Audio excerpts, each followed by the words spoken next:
မြန်မာနိုင်ငံရဲ့ထင်ရှားကြော်ကြားတဲ့ယဉ်ကျေးမှုအမွေအနှစ်တွေကြောင်းပြောရမယ်ဆိုရင်မဖြစ်မနေပါဝင်မယ့်နေရာတစ်ခုကတော့မန္တလေးတိုင်းအမရပူရမြို့မှာရှိတဲ့ဥပိန်တရားကြီးပဲဖြစ်ပါတယ်။ကမ္ဘာလက်ခီးသွားတွေရဲ့စိတ်ဝင်စားမှုကိုအကြီးအကျယ်ဖန်ဆားနိုင်တဲ့ဒီတရားကြီးဟာ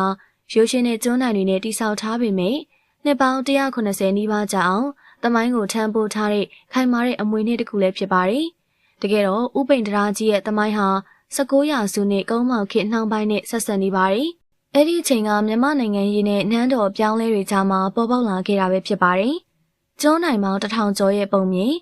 ဒီတရားကြီးကိုဘယ်ချိန်မှာဘလို့အခြေအနေမျိုးမှာတိစောက်ခဲ့တာလဲဆိုရင် AD 1840ခုနှစ်မှာဘရင်မင်းတို့မင်းကြီးဟာ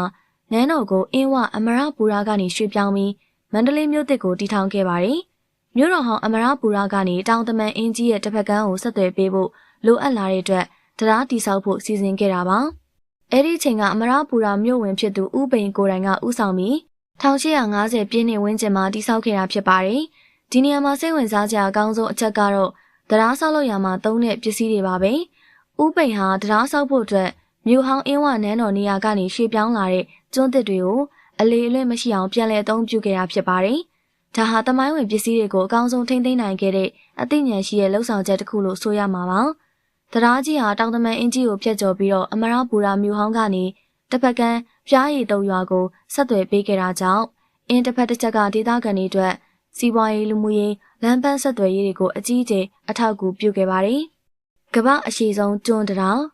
ဥပိန်တရားကြီးဟာရေအောက်ခြေမှာကျွန်းတိုင်ပေါင်း1086တိုင်ကိုအသုံးပြုပြီးတော့တိစောက်ထားတာပါ။စုစုပေါင်းရှေ့ကတော့1.2ကီလိုမီတာ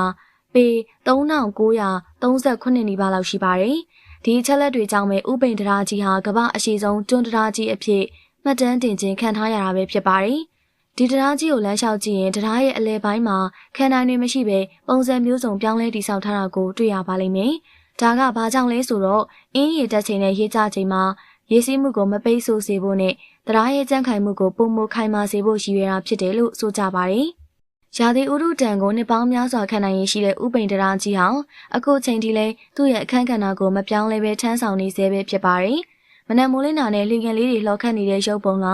ညနေစီးစာမှာတရားဘောက်ကိုဖြတ်တန်းသွားလာတဲ့တန်ဃာတော်တွေနဲ့ဒေသခံတွေရဲ့အရေးတွေဟာတရားရဲ့သမိုင်းကြောင်းအောက်ကနေဆက်လက်စီးဆင်းနေဆဲပဲဖြစ်ပါတယ်။ဒါကြောင့်လဲဥပိန်တရားကြီးဟာရိုးရှင်းတဲ့တရားတစ်ခုသက်သက်မဟုတ်ပဲမြန်မာရိုးရာလက်မှုပညာ